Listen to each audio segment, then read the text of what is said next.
السلام علیکم ورحمۃ اللہ وبرکاتہ۔ میرے بھائیوں، میرے دوستوں، میں اکثر آپ لوگوں کے سامنے کچھ بیان کرتا رہتا ہوں۔ امید ہے کہ آپ لوگوں کو پسند بھی آتے ہوں گے، اور ہو سکے تو میرے ویڈیو کو لائک اور شیئر ضرور کر دیا کریں۔ آج کا موضوع میرا کچھ اس طرح سے ہے: با ادب با نصیب، بے ادب بے نصیب۔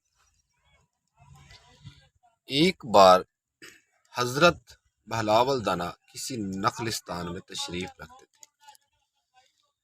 ایک تاجر کا وہاں سے گزرا ہوا اور آپ کے پاس آیا اور سلام کر کے مؤدب سامنے بیٹھ گیا اور انتہائی ادب سے گزارش کی: حضور، تجارت کی کون سی ایسی جنس خریدوں جس میں بہت نفع ہو؟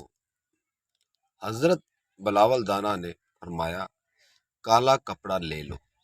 تاجر نے شکریہ ادا کیا اور الٹے قدموں چلتا واپس چلا گیا۔ جا کر اس نے علاقے میں دستیاب تمام سیاہ کپڑا خرید لیا۔ کچھ دنوں بعد شہر کا بہت بڑا آدمی انتقال کر گیا۔ ماتمی لباس کے لیے سارا شہر سیاہ کپڑے کی تلاش میں نکل کھڑا ہوا۔ اب کپڑا سارا اس تاجر کے پاس ذخیرہ تھا۔ اس نے منہ مانگے داموں فروخت کیا اور اتنا نفع کمایا کہ جتنا ساری زندگی نہ کمایا تھا، اور بہت ہی امیر کبیر ہو گیا۔ کچھ عرصے بعد وہ گھوڑے پر سوار کہیں سے گزرا۔ حضرت بلاول دانا وہاں سے تشریف رکھتے تھے۔ وہ وہیں گھوڑے پر بیٹھے بولا: او دیوانے، اب کے بار کیا لوں؟ بلاول نے فرمایا: تربوز لے لو۔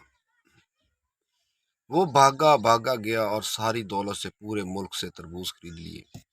ایک ہی ہفتے میں سب خراب ہو گئے۔ وہ کوڑی کوڑی کا محتاج ہو گیا۔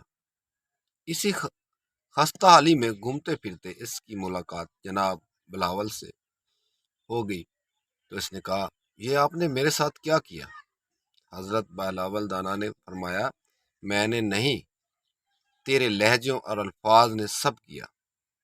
جب تو نے ادب سے پوچھا تو مالا مال ہو گیا، اور جب گستاخی کی تو کنگال ہو گیا۔ اس کا مطلب ہے کہ با ادب با نصیب، بے ادب بے نصیب۔ میرے بھائیوں، اس پیغام کو دوسرے لوگوں تک بھی پہنچائیں تاکہ ان کو بھی نصیحت ہو، تاکہ ان کی بھی زندگی کو آپ کے ذریعے بدل دیں۔ اللہ پاک ہم کو اور ہم تمام دوستوں کو نیک کام کرنے کی توفیق عطا فرمائے۔ آمین ثم آمین۔